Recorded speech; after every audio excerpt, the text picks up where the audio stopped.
I went to LA after I did some regional theater in Minneapolis and booked Firefly right away, which was amazing. I did not know how lucky I was. I think part of being young in the business is you're sort of like, I can do that. Yeah. Whatever. Right. Totally. And then you like get the life lesson. It always comes. Yeah. The lesson comes. Yeah. Sometimes. Just sometimes, the sequel is better than the original. Mm-hmm. From setbacks to comebacks, this is Love Take Two. Let's go. Good morning, Jamie. Good morning, Jose. Oh, welcome back to the studio. Yeah, you know, a lot of people don't know when we film this, but we've been filming this through storms and oh my God. And trekking it here. Once I get here, it's like a breath of fresh air. A breath of fresh air. Because getting here has been so treacherous lately, but we're doing it. And I love it here. I get to get a nap on the couch right now. That's how comfy I feel. We might right after this next our next guest. It's a marathon. Today we are joined by a dear friend and a neighbor of mine, Morena Baccarin, and you know her from the most iconic roles in television and film, from Firefly and Serenity to Homeland, where she earned a Primetime Emmy nomination. You might know her as Deadpool's wife, and Gotham, which she also played with her love interest, Ben McKenzie, who she's married to. Mm-hmm. Born in Brazil and raised in the U.S., Morena has built a career defined by range and depth, and we're excited to have her here to share her Take Two with us. And she is currently the star of Sheriff Country, and they just renewed for season 2. So we're excited to have her. She's amazing, and she's big star, and she's gorgeous. Yeah, she's nice to look at. Yeah, she is. Yeah, she is. Even when she's walking down, at middle with strollers and stuff. I've known her for a while. It's like, how does somebody get out of her house? She's one of those people that just always looks good. It's annoying sometimes. I know. Take it down. Take down looking good, Morena. Before we get into this amazing guest, I want us to get into a listener's Take Two or Take It Down. Y'all are speaking up. We love hearing it, and you're telling us your thoughts, and this is so fun. So, okay, ready? Yes, who's this from? I need these guys. This week comes from our listener, Rebecca. Take two, whiteboards and notebooks for planning and lists. I just don't find electronic options as comfortable to use for some reason. I hear that. Yeah. I hear that. Actually, I have to have a calendar on the wall too, like a real calendar, and I write things on the calendar. I hear that, Rebecca. I agree. I started trying to find all the apps, like using all the apps and see what can keep me organized. And at the end of the day, I need pen to paper. Yeah, that's the best way for me because I can't keep track on the phone, and I'm always technology. Take it down. A blessing and a curse. But also a blessing. No, don't take it down. Don't take it down. Don't take it all the way down. And her take down, ready for it? Yeah. Uncrustables. Uncrustable. They're stupidly overpriced for just a frozen PB&J. I prep and freeze my own for way less. No, I hear you. Wow, you make your own though, Rebecca? Dang. That's hardcore. I don't think I would do. I guess that's really easy, isn't it? I mean, it is easy. I really did try to get my son into those. Yeah. If you freeze them, they're really good. Yeah. I tried to but he wasn't into it because I'm so tired of making the lunches. I'm done. Like I pay for the lunches because at my kid's school, it happens to be good. They're all raving about it. Yeah, no, my son has recently started eating school lunch, but I do have to disclaim, I have to say something because my wife is going to hear this and be like, whose lunch do you ever make? She makes the lunches, not me. So I don't know why I said I'm tired of making the lunches. I'm just talking about the one lunch I make on the weekend. You're just tired of hearing your wife make the lunch. I am. Yeah. I am. I'm tired of her making, I'm tired of hearing. Secondhand exhaustion. I'm like fumbling words today. I'm a mess. Don't forget, we want to hear your take two or take down. So you can drop a comment on Spotify or YouTube. You can DM us or put a comment on Instagram at Love Take Two Pod. We love to hear what you need to get rid of and what you really, really need a second act of. And they're coming in, which I love. Yeah, it's great. Okay, let's roll it. Let's roll Morena. Let's do it. There's so many reasons why I'm so happy that you're here today. But first, before I get into all of that, we like to do this thing with our guest where you kind of do a bit of a 3-4 sentence situation of like what you consider your take one, your transition, and then where you see yourself now as part of your take two. Okay. Here we go. Okay. Take one. So I think my life has been divided into like pre-kids and post-kids, if I really think about the big picture.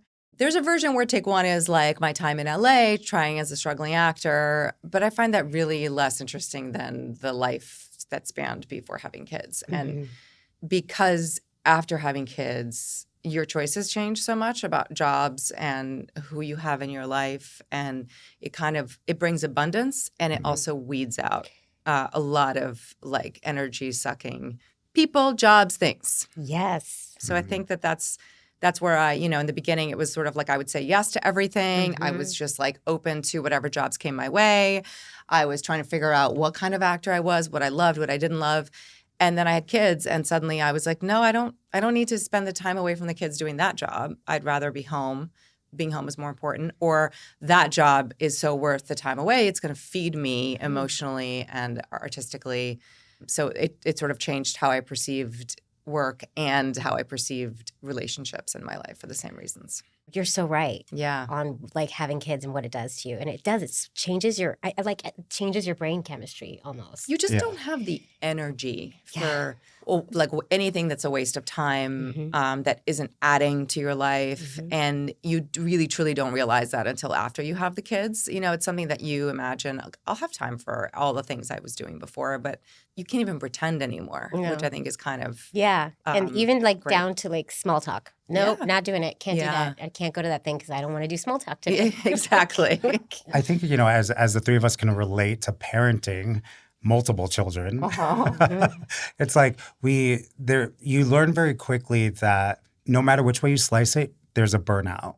Right. Like then it's just sort of a matter of, are we going to burn out once a week? Are we going to burn out once a day? Once a day? Once every few months? You don't know. And so the goal is to not burn out as much as possible, right? Yeah. And have those gaps, be of peace, be a little bit stretched out. But I also found that like having kids brings a lot of abundance. There's a lot of people that come into your life for that reason. It brings people who are helpful, who enjoy family life, children, and then you're also like, it makes you kind of go, all right, what are the things that I love that I want to do and want to share with my kids? And so I feel like it also brings a lot of that. Yeah. Yeah. I want to let everybody know how we know each other. We met because our kids played soccer together. Yeah. And we both were neighbors. We both live in Brooklyn Heights. And so, what a lot of the kids do in the neighborhood, they play soccer, part of Brooklyn Bridge soccer or whatever. Yeah. I remember meeting you. I didn't know who you were at that moment, right? Because none of us are dolled up. It's like 8 in the morning. Yeah. We're all in we're in our sweats, this and that. We're all screaming at our kids to pay attention. We're all screaming at our kids. I think your hair was up in a ponytail, whatever. And then we connected a couple more times, and it was only until somebody said to me, they're like, do you know who you're talking to? You're like, buddy, you're buddying up with da-da-da. And I'm like, who? And then that's Morena. And they're like, yeah, but do you know who she is? And then it fucking hit me like a ton of bricks because I became obsessed with you with the reboot of V. Like that was way back. Yeah. And it was 2 seasons. Yeah. And in there, you were like this beautiful vixen, but you had short hair. And my parents loved the original V, and I would watch it with them. And I remember being scared of it and being Terrified. so fascinated by it. Yes. But my parents were the type that they bought me to see Aliens in '84. I was like 8 or whatever. Like there was no, Same. So for whatever, that could either backfire or like, horror is your favorite genre, and horror is my favorite genre. Okay. So when V came back as a reboot, and then you were like the main, you were all over the ads and all your scenes, I would watch it just for you. That's awesome. I actually don't think I knew that. I've never told you You've that. never told me that. I knew I was going to tell you today. I loved that show, and I loved the character because, there was like a big debate over I cut my hair really short for a different part that was like an independent film, and I was really worried about it because I had hair like always all the way like down to. Oh, that's a scary thing to do. Yeah, and I cut it, and I was having a hard time getting jobs actually, and I was auditioning over and over again and testing for pilots and things that I just was not getting, and then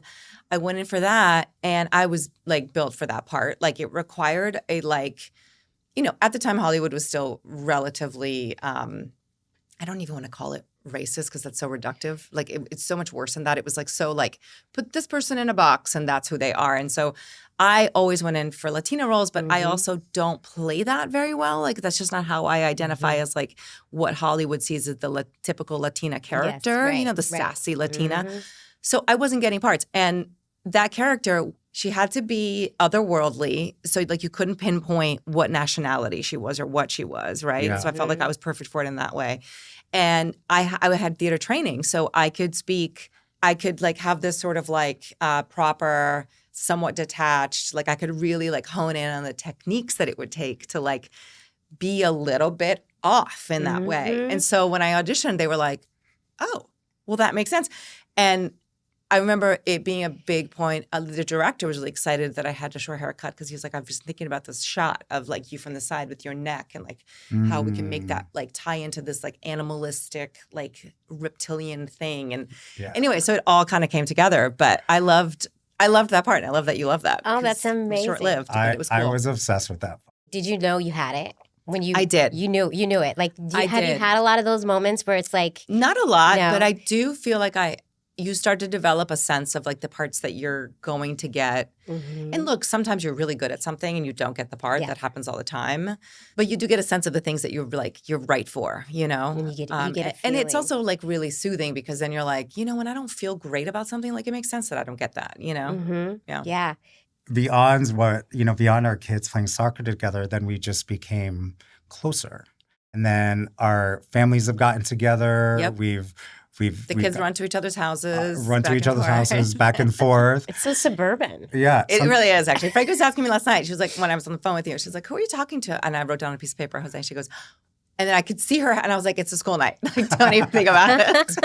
Even sometimes when you're traveling for work, you're like, hey, would you mind just checking to see if there's Amazon a package package. outside so nobody takes it? Yes, It's exactly. so suburban. I love it. It's is. great. You don't get that very often in Our the little city. street is like that. It's for all the neighbors know each other, and it's nice. It is special. Yeah. That's awesome. There's so many things to unpack here, right? Like, it takes a village. You can't do it alone, but yet you do so many times, right? And Yes. so often we find ourselves in that position where, like, whether your partner is gone or traveling or whatever, You have to figure it out. and you've got to figure it out. Yeah. And you just do. Like, the power that comes with being a parent is you're suddenly like forgiving yourself for things, learning. And this has been my journey this year is like learning how to forgive myself. And I've always been also really admire the fact that we had several conversations where you're like, I am selfish. And I think that's okay. And I was like, what's bad about being selfish, Right. about doing the parenting in a way that you're taking care of yourself? That's the best way to thrive. And why is it so as a hard to parent. do that? And why? I think men and women see that differently. I see Yeah. my husband doing it. Mhm. I am incapable. I'm learning. Me too. I'm It's learning. very hard for me. I recently had a conversation with somebody about this very thing.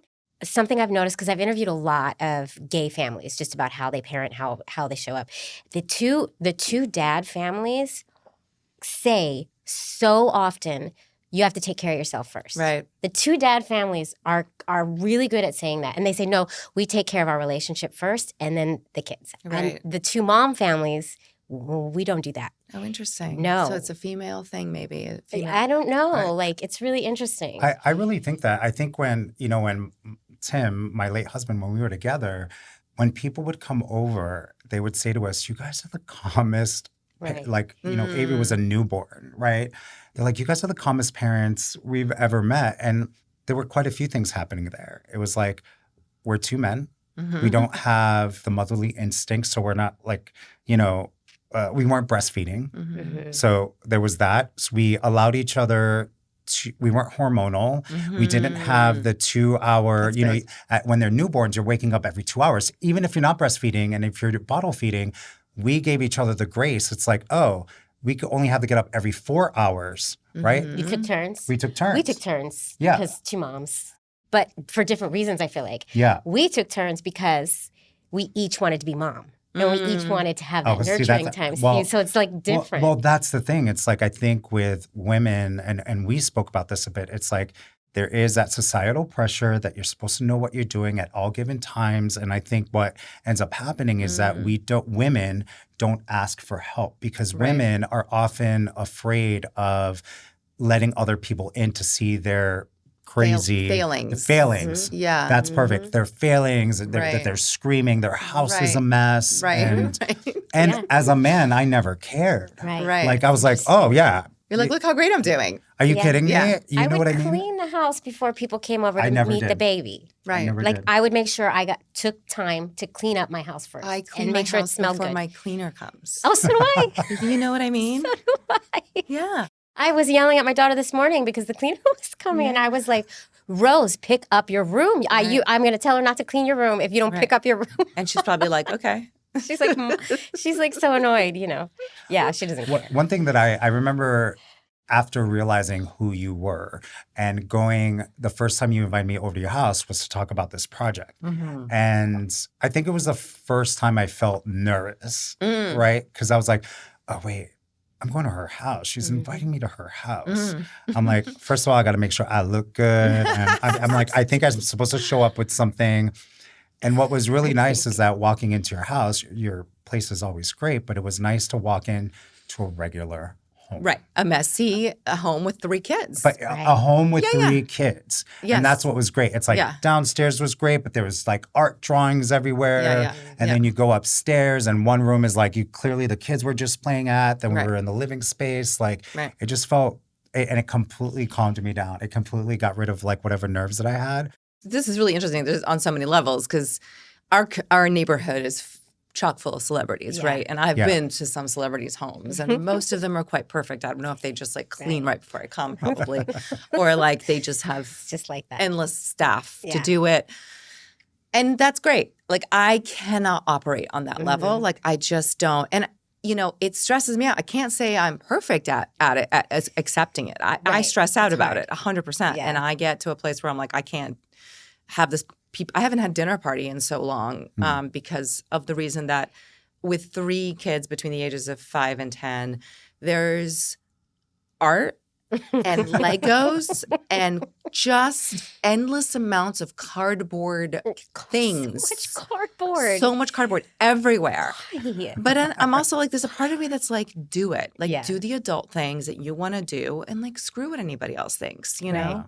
Ben, my husband, shot a documentary that partly took place in our home.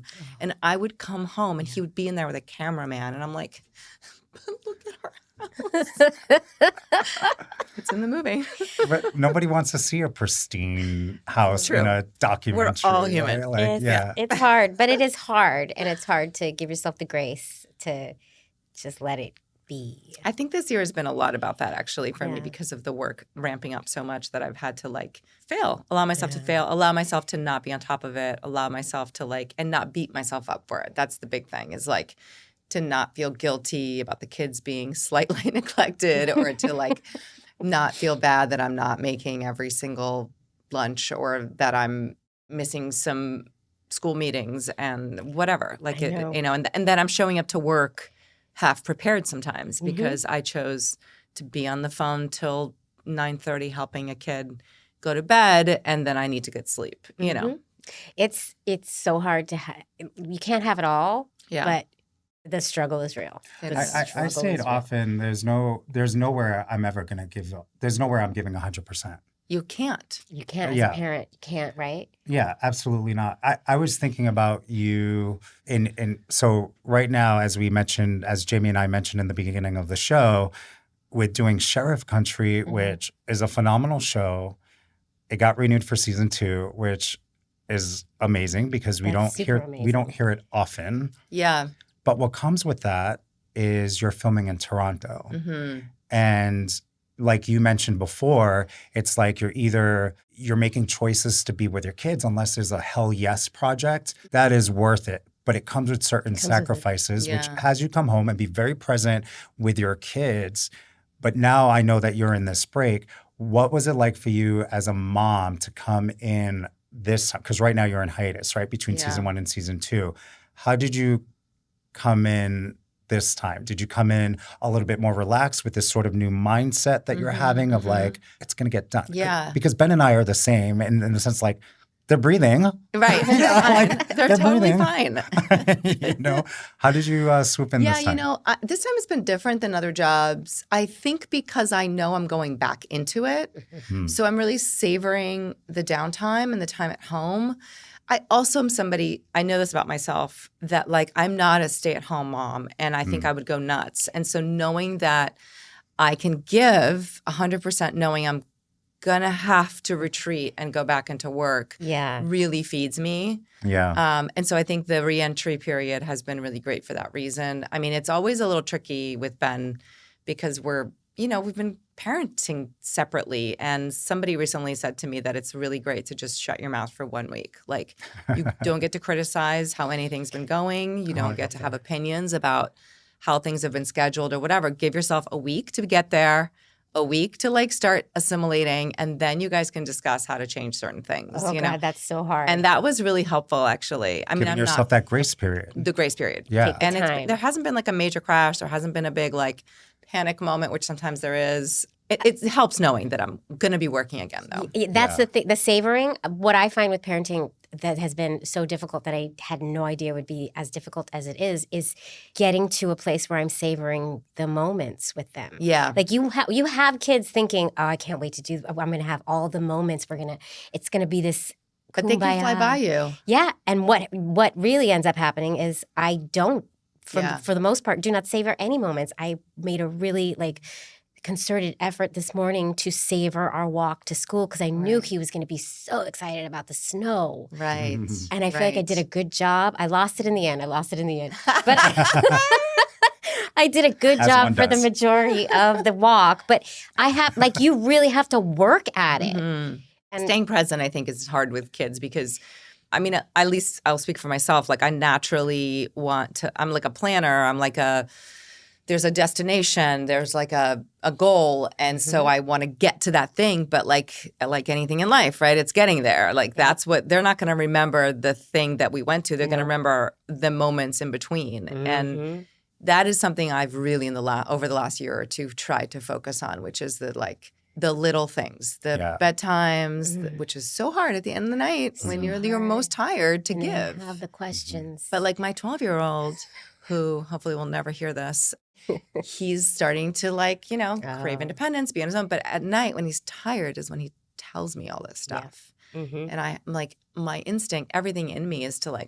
just want to go to bed. Just go to bed, close the door. Yep. But instead, if I just sit there quiet for 10 extra minutes, I get tidbits of information that I wouldn't otherwise. They don't want to talk to you when you're ready to talk to them. It's on their time, you know? So much. I'm taking so much from this conversation, and I'm going to be more present. I'm sure what you're doing is better than you think. Trying. That's the other thing. We try. Well, I think in the ages of screens too, it's it is nice, I personally miss walking them to school now. Right. Because that was, they're all three are in middle school and they take themselves to school. They're on the subway and it's like, oh, wait, it went from even being annoyed, having to walk out the door and get all the things. Yeah. There was still something really beautiful about doing that stretch down the street and collecting other kids and parents and having the coffee. And, But those are the moments that felt really special with my kids. Now, I would have times where I'd miss them all day and I'd pick them up. Yeah. And the second they come out, they're fighting. I'm like, I fucking missed you. And now I can't stand you. You ruined it. You literally ruined it in 30 seconds flat. You know what I mean? It's amazing how fast that can happen, right? It You does. ruined it. You ruined it. I was so excited to see you. Oh, Lord. It happened more often than Yeah. But with you, I think where I have it a little bit luckier is that my three kids are practically triplets, right? Like the twins, and then Avery is 15 months older. Where I think about you is you're walking into a household with kids of different ages, and that just and just like mine have different personalities, but at least there's still sort of like this rhythm in my house that I can still sort of be the same parent for all three. Right. I don't have to switch heads, brains, or thought processes so much. Yeah. Where you have to do that. I think what I'm struggling with the most right now is the little guy is 5, almost 5. His needs are so different from the 10 and 12-year-old. And in a sad way, the 10 and 12-year-old have learned that like his needs kind of come first because he can't self-regulate yet. And like, you know, when he needs something, I have to kind of tend to it. And I'm sad that about what that means for my inability to be so present for the older ones. And so, but I also think like that forces them to self-soothe and learn other coping mechanisms and like, you know, independence. And when I can give them 100%, I do. But yeah, it's really tricky. He's still like, I still got to pick him up from school. I still have to like make him food. And the other guy, they're just like sort of doing their thing. And also activities, like that's one that gets me is like, I cannot drive everybody to endless different things. Like I just won't. I'm definitely like, we've been those parents that like, I jump on somebody else's bed. Like if somebody's like, my kid's doing soccer at 5 on Fridays, I'm like, great. He's going to go with you. Yeah. But otherwise, I just can't plan every day of the week something. Like we know we won't stick to it. Right. I have that a little bit with my kids too, because they're 4 years apart. So my 12-year-old has had to, she's just independent. She's on her own. She gets everywhere she needs to be in the city on her own at this point, because I still have to do the things for him. It's kind of it's very similar. Right. We have to be different parents for each of them. And so she just ends up on her own a lot more. Which I don't know if that's a bad thing. I mean, I grew up a lot like that too. Yeah, I mean, I was a latchkey kid in the 80s. Yeah. I mean, look, I think raising New York kids are the best. It's pretty They cool. become, I mean, even if 2 years ago you were to tell me that in 2 years, all 3 of my kids are going to be riding the subway Right. on their own Right. without an adult, Right. I'm like, fuck off. No way. Like, no way. That's Yeah. that's definitely not going to happen. Yeah. But it just somehow makes sense. It does. Just, there's It a does. rhythm. It's just like the 3 of them have each other and they appreciate that independence. They want it. They want it. And Right. think about how Crave much that's teaching them, the coping mechanisms and the like, just the street smarts, the ability to navigate the New York City subway system at that age, you know, like all that stuff. They're going to like, there's going to be like a stop skipped at one point. They're going to be like, how do we get home? And they got to figure it out, you know? Figure it out. Yep. Yeah. I have cousins that visit from Massachusetts. They would come in with their kids and the same age as my kids, and my cousins would be like, your kids talk to adults. Right. They're just so much more mature. Yeah. And I'm like, well, they're not just like everywhere between New York and LA.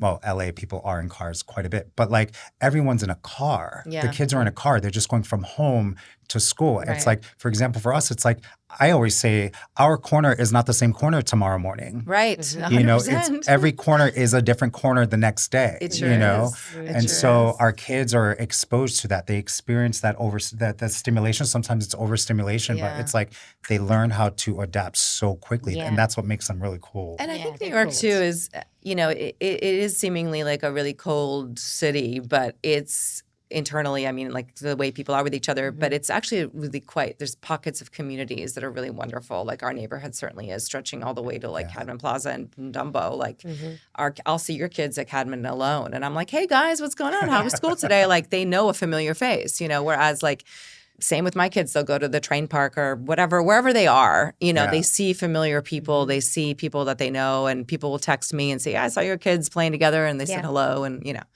it's great. We saw It's the a cool people community. in your neighborhood. That's right. That's what I'm thinking of. It's like so Sesame Street in a It good is way. very- In a great way. great In a way. great Yeah. way.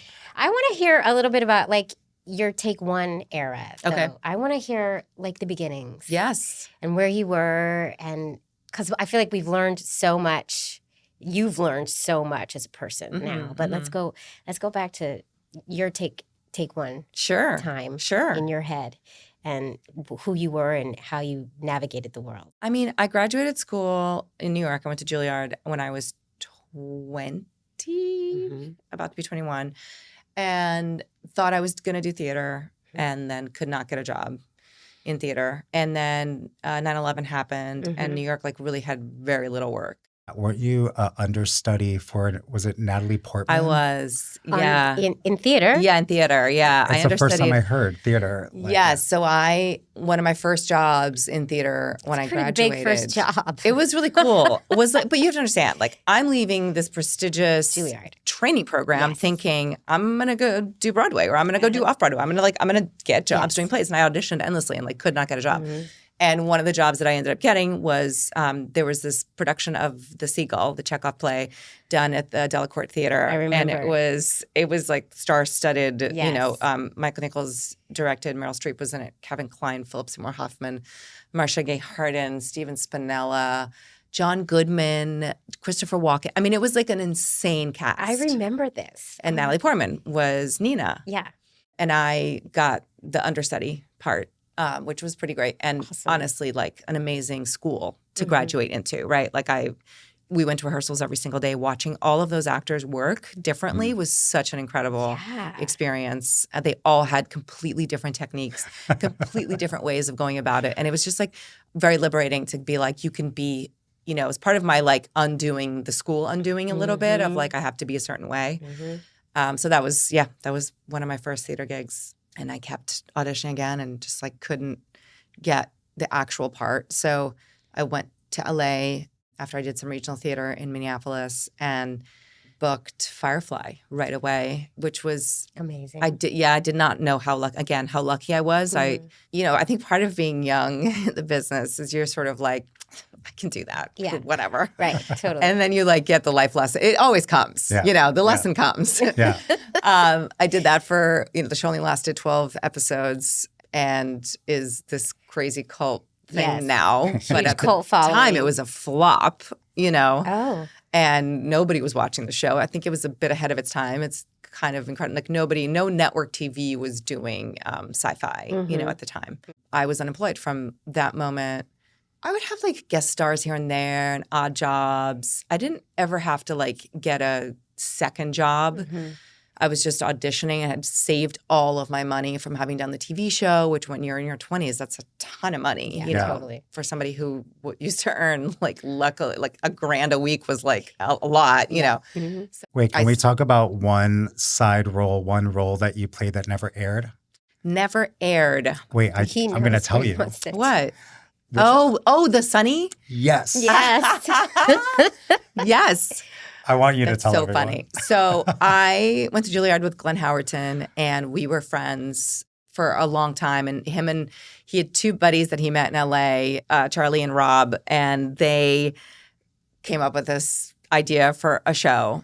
And they like just grabbed a camcorder and just recorded, like wrote a pilot, did it, and called in a favor. They were like, "Can you please be on the show?" And I was like, "I guess." I was, like really annoyed by it. This is how stupid we are in our 20s. Yeah.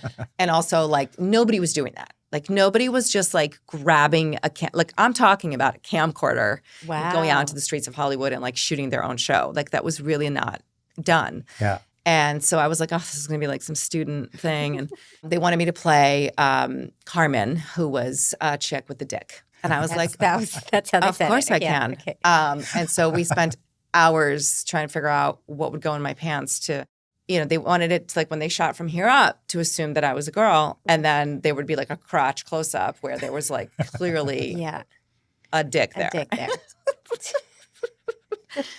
We tried socks. We tried like at one point we tried like a little spray bottle of something because they wanted like a little like outline of like a head, like something there. I know they got so specific, and the thing sprayed, and there was like a little wet spot at one point. Like it was just like endless trials of this thing. Oh my God. Anyway, so that was my, I guess, one of my. I don't think we said the full show. Always Sunny in Philadelphia. Yeah. Which it became Always Sunny in Philadelphia. Something huge. It was that episode didn't air. That never aired because that was like their part of the pilot, test wasn't pilot it? Yeah. that they made, and then they ended up getting funding for it and actually making a proper pilot, which they did ask me to be in, but I couldn't do it because of work commitments. But it's in the outtakes. It's in the like DVD extras somewhere.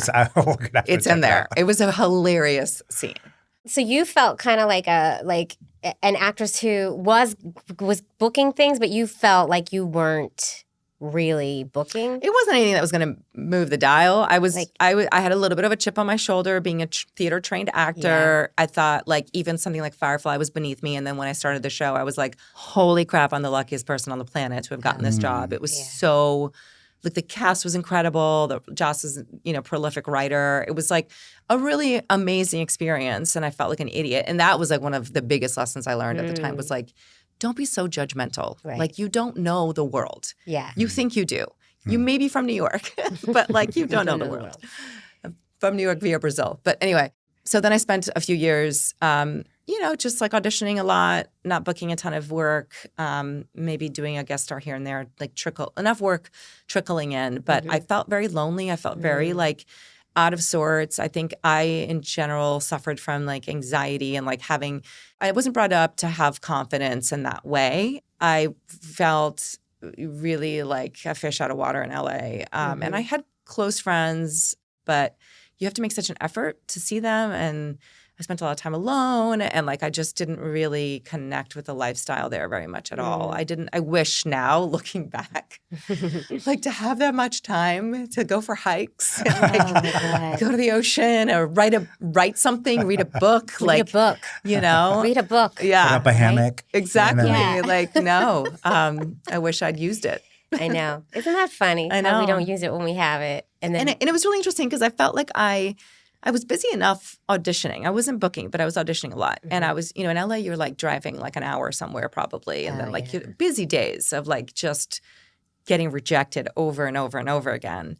And that does something to you. And you have to either pull out of it or change and do something else. But like it started to feel like I was failing. And I remember my mom saying to me, and she at the time was acting. She stopped now. She's 82. But she was so supportive, and she was like, "This is what it is to be an actor. Like if you can't handle that, then do something else. Right. Like it doesn't mean you're failing. Like this is your job is to literally audition. it's to fail. It's to fail. It's Your to go job out there is and to put fail. yourself out there over and over and over again. Yeah. Oh, yeah. And I really commend her for like that level of like certainty with a kid. Like most parents would be like, yeah, quit. Like go do something else. Yeah. Please. Right. Please pay your bills.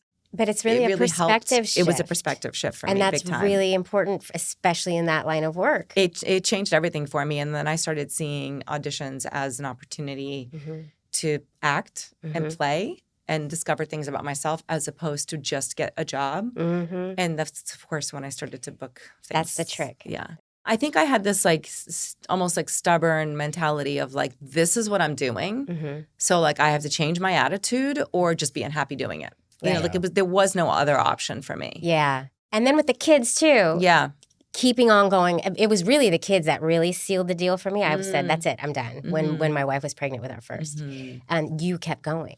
There was fear that I couldn't keep going when I got pregnant. And then when I realized I worked through my pregnancy and then I had my first and then I started working 3 months later, this is what I mean also about the abundance is like it was almost like I was like opening myself up even more. I was having this really like having a kid for the first time, I think feels like it's both traumatic and it's also like the most like open-hearted thing you'll ever do in your life. It's so vulnerable and it's so like.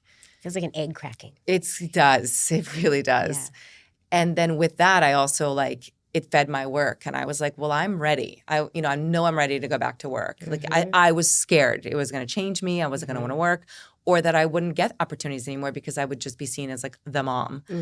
And all I had to do was just be open and like, no, I want this. I actually do. And then he was 3 months old and I just went right back out there and it was not easy, but I knew I wanted it. Speaking of Take Two, being with Ben, who is very much part of your Take Two love story. Yes. Did it help that you were married to another actor who can understand the dynamics of it? Did it help inspire you to keep going on this path? Like, for those who don't know, I was married. My first child is with my ex-husband. Yeah. And I met Ben when he was about 1. And I was already, at a really good point in my career. I met him on Gotham. I had gotten that job. I was commuting from LA to New York. So there was like desire on my part to like, make that effort for work with a 1-year-old, which was really tricky. That's tricky. I did Deadpool in the hiatus between the first and second season of Gotham. So I was in the middle of getting divorced. It was like a lot of life changes happening. And then I was with Ben. And because I think the way our lives centered around a show together. Yeah. We just see each other that way as people who work or actors together. And then there was a little bit of like a period once that ended where I was like, how is this going to work? Like we never even thought about it because we did that for 4 years together where we were on the same show, shooting in New York City. And we ended up having another child together. And it all had this sort of like built-in community. And then it ended. And there was a lot of sudden unbalance there and of like, how are we going to juggle two working actors? And, and I was ready to take a back seat. I was ready to be like, well, if need be, like it makes so much more sense for him to work while the kids are little. They're going to need me more. Right. And I have to say it's a constant conversation in our house. That problem doesn't go away. I would be afraid of, and because I'm this kind of person, of jealousy. Yeah, and I am jealous, and he's jealous, and we have to talk through it and work it out. Yeah. And it's a jealousy that's not about like defeating the other person or like wanting less for the other person. Envy. It's like envy. It's like I want that too. You know, I'm so happy you're working, and also why am I not? Exactly. Like you want it both ways. Yeah. But that's the nature of the business. That's the nature of the business, so regardless. It's not like it's hard to take it. I'd imagine like you can take it personally, but it's the business. It's less about you guys and it's more about the business. But I think that your marriage and like your co-parenting is so. We both are very fed by work. So we know that we need to make that a priority for both of us in order to have a happy household. And we really like made a spoken and kind of unspoken pact that like whatever the other person really, really, really wants to do, we're going to figure it out. You know, this show was definitely one of them. And a couple of years ago when Ben decided to not take work and write a book for a year, you know, we had to figure that out together. And he did. That's a whole other animal. That was a whole other animal. Yeah. I was like, great. I thought I was marrying like a television working actor, and now I'm marrying a writer that does not put three kids through school. I wonder if you experienced something similar as I did, which as a single mom, single dad of meeting someone new, I would have to constantly remind myself that like, oh, wait, right. I still have to make space to court.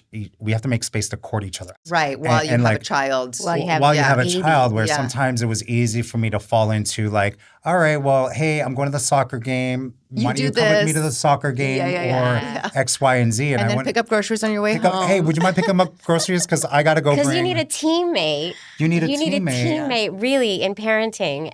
But you're also in a new relationship. And Thomas would remind me sometimes. He would be like, hey, can we do a date night? I'm like, oh, right. Right. I guess, yes. Yeah, you know, funny enough, I was never really single. There was a bit of overlap there relationship-wise. And so we never had a dating moment, Ben and I. Yeah. And so, you know, we do, like, our relationship has always been centered around at least one child and now three. And so we've had to, like, create that for ourselves and make sure that we have date nights, that we have time to talk. I think it's one of the things we could be better at because the logistics, you know, you get buried in logistics. Like you can't, it's really hard to still be interested in that person and see that person as an individual and not like a cog in the machine of the family.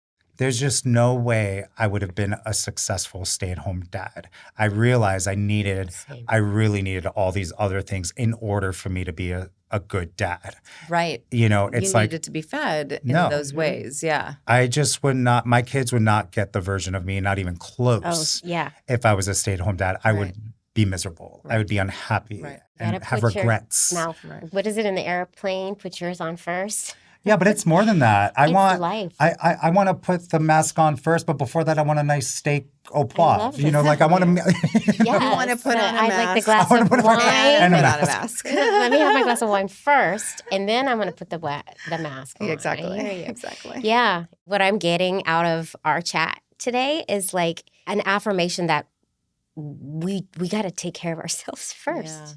We do. That's been a big topic of interest for me for a long time. Yeah. We often say take care of ourselves, but I want to add like treat ourselves. Yeah. Right? That there's a difference between taking care and treating ourselves. Right. That's so true. Yeah. And you can do it all. You can, but there's going to be sacrifices along the way. Yeah. But you can keep doing the things that fulfill you. I think so. I do. I mean, I think that that it's also a bit of a question because you have to constantly reevaluate along the way.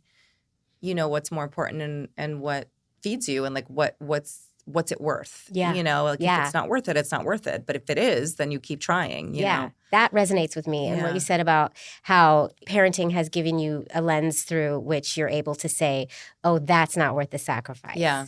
that really resonates with me. And all that is, I think, is just having the confidence and to trust your gut and your intuition and be like, that was never worth your time. It's just now you have an excuse. Yeah. You have a reason. Yeah. You know? Yeah, totally. And that's, I think, as you get older too. And to be able to recognize. Oh my God. Like perimenopause is like the best thing that's ever happened. You know? Like, wow, you're that's just the first I've heard that. But you're just like, I don't have time for that. Yeah. It's just like, I can't even lie to your face about how much I want to spend time with you. You know? Like, I just can't do it. I can't do it. I'm not feeling it's it like today. the honesty Yeah. drug. It's the honesty hormone. Yeah. We don't have to say yes to everything. Going back to your gut thing, I think that there obviously was something about Sheriff Country that spoke to your gut, right? And I know you had made cameos with Fire Country. Yes. Yeah. Right. So you already knew something was building and forming. There was some magic that was already there, but there was that struggle of like, oh shit, but we're in Toronto. But look what it's resulted in. It's resulted in a really incredible project with some of the best cast and even make you even appreciate your children more. And when you see them and be even more present with them, which I think all being around able to be present feeds everything that you. It's everything. Yeah.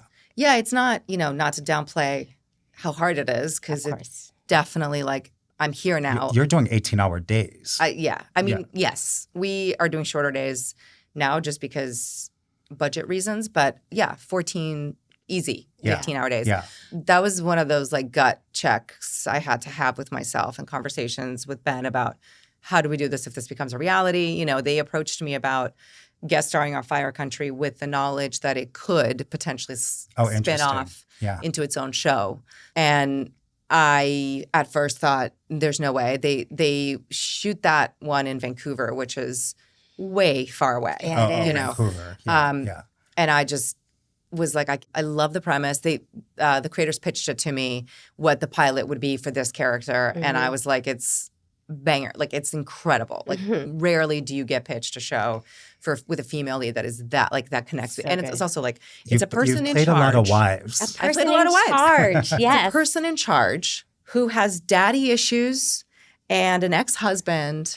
And a kid who's struggling. Oh. I mean, it just hits like all the things. Yeah. You know what I mean? And somebody who's like a caretaker, but also like struggling with personal issues. I mean, it was just like perfect. Anyway, and Ben and I had this conversation. He's like, I don't see how we make this work. And I was like, I know, I agree with you. I just have to like talk it through because it was like heartbreaking. Yeah. And I said to them, I was like, unless the series itself shoots on the East Coast, there's just no way I can do this.